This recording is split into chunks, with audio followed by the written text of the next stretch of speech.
చదవలేదండి. మీ దగ్గర బైబిల్ ఉందా అండి? ఇప్పుడు లేదు సార్, అది ఇంట్లో ఉంది. నేను కొంచెం బయట ఉన్నాను కొంచెం. అయ్యయ్యో! అంటే మీరు ఒకసారి బైబిల్ పెట్టుకుంటే చదివితే అంటే చాలా వల్గర్ లాంగ్వేజ్ ఉంటదండి బైబిల్‌లో. అంటే స్త్రీ పురుషులు కూర్చొని చదవలేనటువంటి ఘోరమైన భాష ఆహా! బైబిల్‌లో ఉంటుంది. అవునా? డైరెక్ట్‌గా సెక్స్ గురించే ఉంటది. అంటే ఆ అమ్మాయి, అబ్బాయి ఇలా చేసుకున్నారు, అవి చేసుకున్నారు, ఒత్తిచ్చుకున్నారు, పిసికించుకున్నారు, పెట్టుకున్నారు. ఇలాంటిది అవునా? భయంకరంగా ఉంటదండి. అవన్నీ కూడా అసలు ఆడవాళ్ళ ముందు గాని, మన పిల్లల ముందు గాని ఆ వచనాలు చదవలేం, మాట్లాడలేం. ఓకే. ఓకే. ఆ! అసలు ఈ బైబిల్ అనేది మన భారతదేశానికి గాని, మన భారతీయ ప్రజలకు గాని ఈ పుస్తకం హ్మ్. పనికిరాదండి. ఓకే. హ్మ్. ఆ!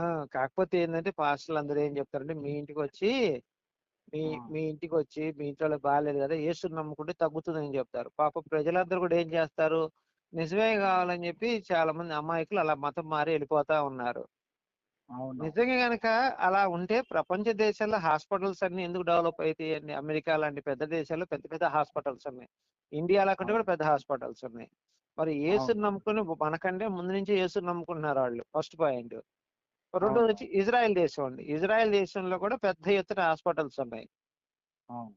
మరి హ్మ్. అక్కడ యేసుకి ప్రార్థన చేసి తగ్గించుకోకుండా హాస్పిటల్స్ ఎందుకు కట్టుకున్నారు వాళ్ళు? హ్మ్. ఓకే. హ్మ్. చెప్పండి. ఇదంతా ప్రజల్ని మోసం చేయడానికే కదండీ పాస్టర్‌లు. అంతే ఇగ. ఇప్పుడు వాస్తవానికి హ్మ్. ఏంటంటే హ్మ్. ఒకటే బ్రదర్ చెప్పేదేంటంటే, హ్మ్. నేనేంటంటే హ్మ్. నార్మల్‌గా చెప్తున్నాను. నేను బైబిల్ పర్లేదు. చదివేవాడిని, అంటే నేను రెగ్యులర్‌గా చదివేవాడిని కాదు. అంటే 10 రెగ్యులర్‌గా సంవత్సరాల పాటు నేను రీసెర్చ్ చేశాను బైబిల్ మీద, పాస్టర్‌ల మీద. అసలు ఆహా! ఈ యేసు ఓకే. గురించి గాని, యెహోవా గురించి గాని మొత్తం స్టడీ చేశానండి. అదే సార్. ఆ! ఇప్పుడు మీరనుకోవచ్చు. ఇప్పుడు ఎందుకు జనాలు విపరీతంగా మారుతున్నారని మీరు ఫస్ట్ పాయింట్ అడగొచ్చు నన్ను. నేనే చెప్తాను ఆ! దానికి. ప్రజల్లో అవును. అత్యాశ బాగా పెరిగిపోయిందండి. ఉచితంగా ఆ! వస్తుంది అంటే నన్ను కొరడాలతో కొట్టండి అనే స్టేజ్‌లో ఉన్నారు జనాలు ఈరోజు. నన్ను లాఠీలతో ఉచితంగా 2 లాఠీ దెబ్బలేస్తాం. నాకేంటి సార్ అనే పరిస్థితిలో ఉన్నారు జనాలు. ఉచితం ఉంటే చాలండి. యేసు అదే. ఉచితంగా నీకన్నీ ఇస్తాడు. కందిపప్పు, మినపప్పు కూడా ఇస్తాడు. పెసరపప్పు ఇస్తాడు. నీ కుటుంబం అంతా యేసుని నమ్ముకుంటే చాలు మొత్తం ఇచ్చేస్తాడని చెప్పేసి జనాలు మారిపోతున్నారు. ఓకే. ఓకే. హ్మ్. అంతేగాని నిజంగా యేసు మహిముందని, యేసు దేవుడని చెప్పి ఎవడు నమ్మి కాదండి. అంటే ఓకే. పాస్టర్లు అలా భ్రమింపజేస్తున్నారు జనాల్ని పాపం అమాయక ప్రజల్ని. ఓకే. ఆ! నేను చెప్పిందంతా వాస్తవమే కదండీ! అంటే ఇప్పుడు హ్మ్. ఒకటేంటంటే, హ్మ్. ఇప్పుడేంటంటే పాస్టర్‌లైనా సరే, ఎవరైనా సరే హ్మ్. వాస్తవానికేంటంటే, మనము హ్మ్. డిస్టర్బెన్స్ అయితే కంపల్సరీ ఉంది. ఇప్పుడు ఎందుకంటే హ్మ్. హ్మ్. ఇప్పుడు చాలా మంది పాస్టర్లు అందరూ పర్ఫెక్ట్ అని కాదు. దాంట్లో హ్మ్. ఒక హ్మ్. 50% కూడా పర్ఫెక్ట్ ఉండరండి. అది కంపల్సరీ హ్మ్. చెప్తున్నా. అది హ్మ్. ఎక్కడైనా సరే. ఇప్పుడు మన ఈ యొక్క సొసైటీలో మనం ఎక్కడికి సార్ వెళ్ళినా కూడా, పర్ఫెక్ట్ అనే మాటకి అర్థం ఏంటండి? అంటే ఏంటంటే ఇప్పుడు మనం ఒక పని చేయాలంటే, నేను ఇప్పుడు దేవుని సేవ చేయాలనుకున్నాననుకోండి. ఫర్ ఎగ్జాంపుల్ హ్మ్. మీరున్నారు. హ్మ్. మీరొక బ్రాహ్మణ్స్ సార్ ఇంత అనుకోండి ఫర్ లెంతీ ఎగ్జాంపుల్. ఆన్సర్ అయిపోద్ది సార్ అది. ఆ! డబ్బు మీద వ్యామోహం లేనివాడు దైవజనుడండి నా దృష్టిలో. ఈ స్టేట్‌మెంట్ మీరు ఒప్పుకుంటారా? ఏంటండి? డబ్బు మీద డబ్బు మీద వ్యామోహం లేనివాడు దైవజనుడు. అంతే. డబ్బు మీద వ్యామోహం లేనటువంటి వాడే పర్ఫెక్ట్ లేనివాడే దైవజనుడు అవుతాడు. పర్ఫెక్ట్ మనిషి అని చెప్పుకోవచ్చు. అవును. అసలు డబ్బు మీద వ్యామోహం లేని మనిషి ఎవడుంటాడండి? మీరు ఆ! చూపించండి నాకు పోనీ. ఇప్పుడున్న టైంలో, ఈ టైంలో 2024 24 జూన్ 18వ తారీఖు ఈరోజు. అవును. రూ. 10,000 ఇస్తే మిమ్మల్ని చంపడానికి కూడా రెడీగున్నారండి జనాలు. అవునవును. హత్య చేయడానికి 10,000 ఎందుకంటే రెడీగున్నారు. 5,000 ఇచ్చినా చాలండి. బీహార్‌కి అంత ఆ! ఒక 5,000 సరిపోతది. ఆ!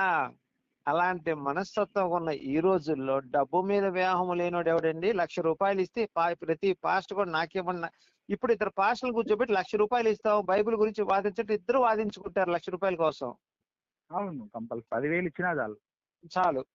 అట్లా 1,00,000 ఉన్న కూడా అవసరం లేదు. పరిస్థితి ఈ పాస్టర్లు కేవలం డబ్బు వ్యామోహం తప్ప నిజంగా దేవుణ్ణి నమ్ముకుంటున్నారండి ఇప్పుడున్న పాస్టర్లందరూ గూడా. హ్మ్. వాక్యం పేరు చెప్పుకొని నమ్ముకుంటున్నారు. అవును సార్. 100% వాస్తవం సార్ అది. హ్మ్.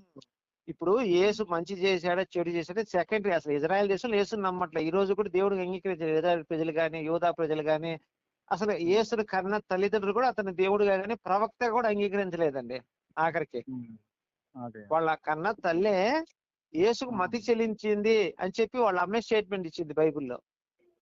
Marks okay. వార్త 3వ అధ్యాయం 21 ఉంటుంది చూడండి. మీరు చదువుకోండి. ఒక్క నిమిషం. నేను ఒకసారి నోట్ చేసుకుంటా. నోట్ చేసుకోండి సార్. మార్క్స్ వార్త ఎందుకంటే మూడో ఆ, మార్క్స్ వార్త 3:21 చూడండి. ఆయనకి పిచ్చి పట్టిందని చెప్పి మతి చెల్లిందని చెప్పి వాళ్ళు అమ్మే స్టేట్మెంట్ ఇచ్చింది బైబిల్లో. అన్నా okay okay okay.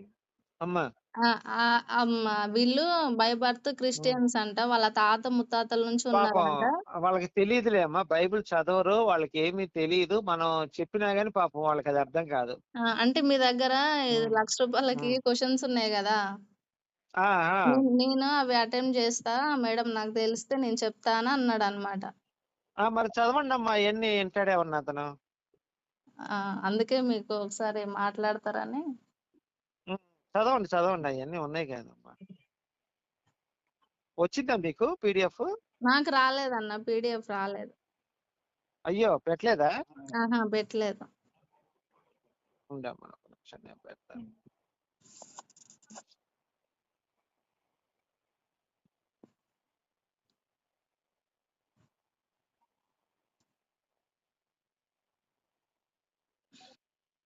రాసుకున్నారండి reference?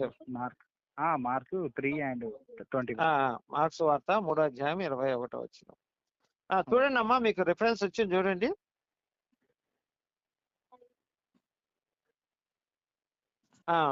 Actual గా అసలు బైబిల్ అంతా ఇది సార్. అసలు యాక్చువల్ గా యేసు సిలువ వేయటం గాని, అసలు సిలువ యేసు చనిపోక ముందు 10,000 మందికి అదే సిలువ వేశారు. సేమ్ కొరడాలతో కొట్టడం, హింసించడం, మేకులు పెట్టి కొట్టి వాళ్ళ పైకి ఎక్కించడం, వాళ్ళు చనిపోతే కాళ్ళు ఎరగొడతాం. అసలు వాళ్ళ శిక్ష ఏందయ్యా? వాళ్ళు తప్పు చేసే శిక్ష ఏందయ్యా అంటే వాళ్ళకి అదే శిక్ష. రేప్ చేసినా, మర్డర్ చేసినా, దొంగతనం చేసినా, ఇంకేదైనా తప్పులు చేసినా సరే అదే శిక్ష వేస్తుంది అందరికి. యేసు చనిపోయిన తర్వాత అదే 50,000 మంది శిక్ష వేశారండి. అవునవునవును. మరి యేసు మన కోసం రక్తం కార్చాడు. ఆయన ఒక్కడికే సపరేట్ శిక్ష చేస్తే అప్పుడు ఆయన మన కోసం రక్తం కార్చినట్టు అవుతుంది. దగ్గర దగ్గర 50,000-60,000 మందికి అలాంటి శిక్ష వేస్తే ఆయన కోసం ప్రత్యేకంగా ఆయన శిక్ష వేసినట్టు ఎలా అవుతుంది? ఆలోచించండి. సరే, ఇప్పుడు శిష్యులందరూ కూడా యేసుని నమ్మారండి.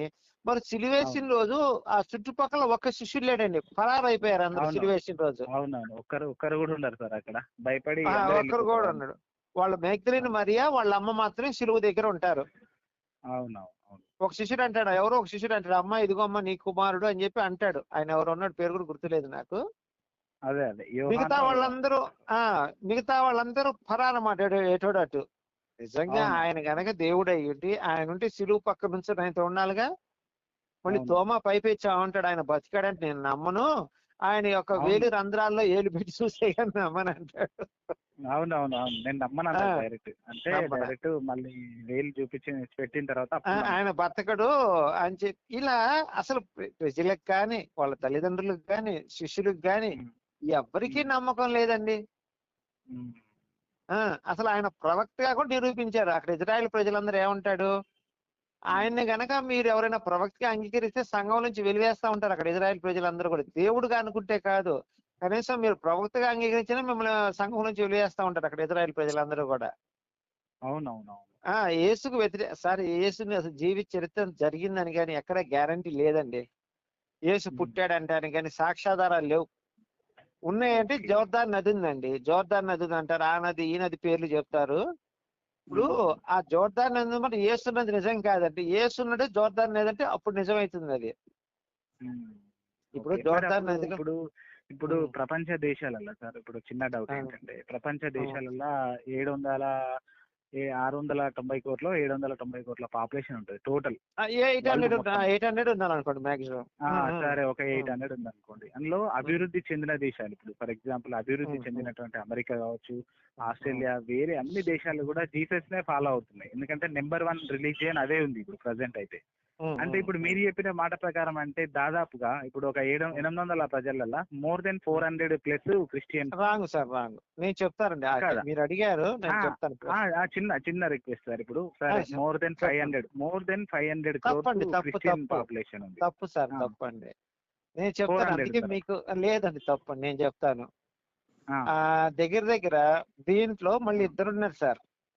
ఓకే. Protestant, Catholic. అవును. ప్రొటెస్టెంట్లు క్యాథలిక్ల నెంబరు, క్యాథలిక్లు ప్రొటెస్టెంట్ల నెంబరు. ఫస్ట్ పాయింట్ గుర్తుపెట్టుకోండి. అవును. దగ్గర దగ్గర 130 మంది కోట్లు క్యాథలిక్లు అండి. ఓకే. కేవలం 100 crores మాత్రమే ప్రొటెస్టెంట్లు. ఓకే. చూసుకోండి, ఇప్పుడే నేను గూగుల్లో ఉంటే మీరు చెక్ చేసుకోవచ్చు. ఓకే. No problem. ఇప్పుడు ఆ, 130 ప్లస్ 100 230. 230 లేకపోతే 250 వేసుకోండి మాక్సిమం. అయితే ఎక్కువ ఓకే. పర్సెంట్ క్యాథలిక్లు ఉన్నారు దీంట్లో. విచిత్రం ఏంటంటే ఓకే. క్యాథలిక్లు అంటే 73 పుస్తకాలు నమ్మేవాళ్ళు. ఓకే. 73 పుస్తకాలు నమ్మేవాళ్ళు, 66 పుస్తకాలు నమ్మేవాళ్ళు నరకానికి వెళ్తారని చెప్తారు. 66 పుస్తకాలు నమ్మేవాళ్ళు, 73 పుస్తకాలు నమ్మేవాళ్ళు క్యాథలిక్లు విగ్రహాలు చేస్తే వీళ్ళు నరకానికి వెళ్తారని. అంటే ఒకరికి పడదు అక్కడ. వీడు అదే నరకానికి అదే. వెళ్తారు, వీడు నరకానికి వెళ్తారని అంటుంటారు. మీరు రెండో ఓకే. పాయింట్ అడిగారు, ప్రపంచం మొత్తం నమ్ముతుంది అన్నారు. మంచి పాయింట్ అండి ఇది. సార్, ప్రపంచం మొత్తం ఎలా వ్యాపించిందండి?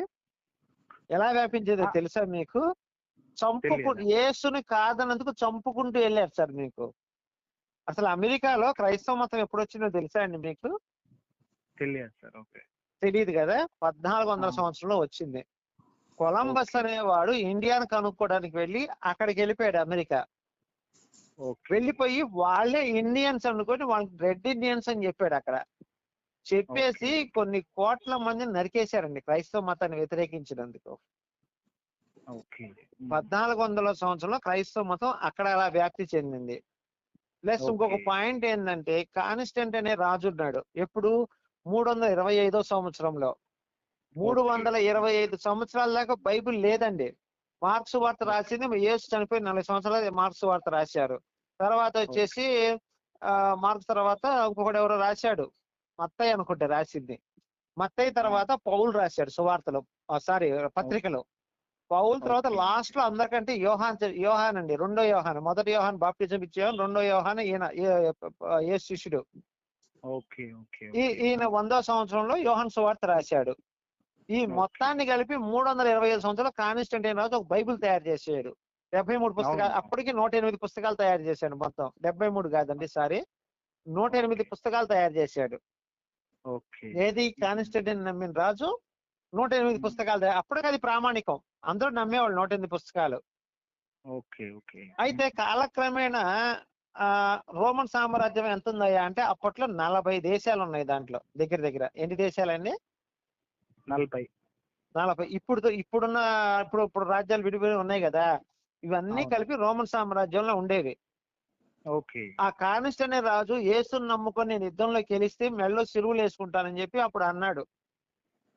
ఆయన యుద్ధంలో గెలిచాడు కాబట్టి ఆ సిలువ ప్రామాణికం అయిపోయింది అందరికి. ఇప్పుడు అందరు సిలువ మెడలో వేసుకున్నారు. ఓకే. ఓకేనండి. యేసు సిలువ ముందు 10,000 మంది సిలువ వేశారు, అదే సిలువ. మరి ఆ రోజు సిలువ ఎవరికి తెలియదుగా. ఈ రోజు అలా ప్రచారంలోకి ఈ రోజు ప్రచారంలోకి ఎలా వచ్చింది సార్? అది కేవలం ఆ కాన్స్టంటైన్ రాజు వాళ్ళ సైనికులందరూ కూడా మెడలో సిలువ వేయించాడు. సిలువ వేయించుకుంటే విజయం వస్తుందని చెప్పి అలా వేసుకున్నాడు. ఆ 40 దేశాల్లో ఈయనందరూ కూడా యేసు గురించి ప్రచారం చేశాడు కాన్స్టంటైన్ రాజు. ఆ 40 దేశాల్లో బాగా ప్రచారం అయిపోయింది క్రైస్తవ మతం అతని మూలకంగా, ఒక రాజు మూలకంగా. అలా అమెరికాలో అలా వ్యాపించి ప్రతి దేశంలో అయితే నరుక్కుంటూ వెళ్ళిపోయారు. పెద్ద పెద్ద సైంటిస్టులు కూడా చంపేశారు. ఒకటి భూమి గుండ్రంగా ఉందంటే వాడిని చంపేశారు. ఒకడు అవ్వ ఆదాము పక్కటెముక తీశాడు కదా, మరి పురుషుడు పక్కటెముక రాకూడదు కదా, ఆదాము నుంచి అందరు పుట్టాం కదా, మరి మగోడు పక్కటెముక ఉండకూడదు కదా అని చెప్పి ఒకడు చంపేసి శవాన్ని తీసి ఇగో పక్కటెముక ఉంది కదా వీడికి, మరి ఇది తప్పు అని చెప్పాడు. వాడిని కూడా చంపేశారు క్రైస్తవులు. ఇలా కత్తి ద్వారా వ్యాప్తి చెందుతూ వెళ్ళింది కానీ ప్రేమగా ఎక్కడ ఇది వ్యాప్తి చెందలేదండి. నేను చెప్పినంత మీరు అబద్ధం అనుకుంటే హిస్టరీ చదువుకోండి, మీకు మొత్తం నేను చెప్పింది. లేదు సార్, కంపల్సరీ. మీరు ఎందుకంటే ఇంత ప్రాపర్ గా చేస్తున్నారు కాబట్టి మీరు చాలా స్టడీ చేశారు సార్. ఎందుకంటే మీ మాటలను బట్టి చాలా అర్థం అవుతుంది. అంటే చాలా ఇన్వెస్టిగేషన్ చేసిన తర్వాతనే ఇంత పర్ఫెక్ట్ గా మీరు మాట్లాడగలుగుతున్నారని నాకు అర్థం అవుతుంది. అదే ఇంకొక పాయింట్, మీరు ఒక చిన్న పాయింట్ చెప్తాను సార్, మిస్ అయిపోయాను. ఏం లేదు, యాక్చువల్ గా 1500 సంవత్సరాల దాకా అందరూ 73 పుస్తకాలు నమ్మారు సార్. అంతకుముందు 96 పుస్తకాలు, అంతకుముందు 108 పుస్తకాలు. అవి బాగా ఎక్కువ ఉన్నాయని చెప్పి వాటిని కుదింతూ వచ్చారు. కుదిస్తూ వచ్చారనమాట. అవి ప్రామాణికంగా, ఈ ప్రామాణికంగా తీసేశారు. తర్వాత 1500 సంవత్సరంలో అతని పేరేంటి, మార్టిన్ లూథర్. అతను ఏం చేశాడంటే అసలు 7 పుస్తకాలు ప్రామాణికం కాదు, లేదా 9 పుస్తకాలు ప్రామాణికం కాదన్నాడు. ఏది క్యాథలిక్కి ఉన్న ఆ 73 పుస్తకాలు 9 పుస్తకాలు ప్రామాణికం కాదన్నాడు. ఓకే. దాంట్లో ఇప్పుడున్న 1 యోహాను 2 యోహాను ఇవి కూడా చిన్న సువార్తలు ఈ పనికిరావని చెప్పాడు మార్టిన్ అనే అతను. ఓకే. ఓకే. అయితే 16th సెంచరీలోకి వచ్చేసరికి వీళ్ళు చెప్పింది ప్రామాణికంగా తీసుకొని ఆ చిన్న యోహాను సువార్తలు 2 ఉంచేసి 1 యోహాను 2 యోహాను కూడా ఉంచి మిగతా 7 పుస్తకాలు తీసేశారు. మక్కదీయులకు రాసిన మక్కదీయులకి ఏదో ఉంటది మొత్తం ఇంకా 7 పుస్తకాలు ఉంటాయి. అవన్నీ తీసేసారు. యాక్చువల్ గా ప్రకటన గ్రంథంలో ఒక పొల్లు కానీ ఒక వాక్యం కానీ తీసేయకూడదని ఉంటుంది. అవునవును, ప్రకటనలో ఉంది. ఒకటి తీసేసినా ఎవడన్నా కలిపినా గానీ వాడిని అగ్నిగుండంలో పడవేయబడతాడని రాసింది సార్, నేను మరి చదివిన. మార్టిన్ లూథర్ తీసేశాడు కదండి, మరి 7 పుస్తకాలు తీసేశాడు. అతను చెప్పిందని చెప్పి 16వ సంవత్సరంలో ఇతని పేరు ఏదో ఉంది మా కింగ్ జేమ్స్ అవన్నీ తీసేసి 7 పుస్తకాలు తీసేసి 66 పుస్తకాలు ప్రొటెస్టెంట్ అని చెప్పి సపరేట్ చేశాడు. ఇది ఎంత మటుకు న్యాయం చెప్పండి? ఇప్పుడు 66 ఉన్నాయి ప్రజెంట్ అయితే. ఎంత మటుకు న్యాయం అని చెప్పండి? మరి క్యాథలిక్లు ఎవరో 130 కోట్ల మంది ఉన్నప్పుడు ప్రొటెస్టెంట్లు 100 కోట్లే ఉన్నారు. మరి దాంట్లో పుస్తకాలు తీసేయడం ఎంత మటుకు న్యాయం చెప్పండి మీరు? మరి ఆ మార్టిన్ లూథర్ ఏమన్నా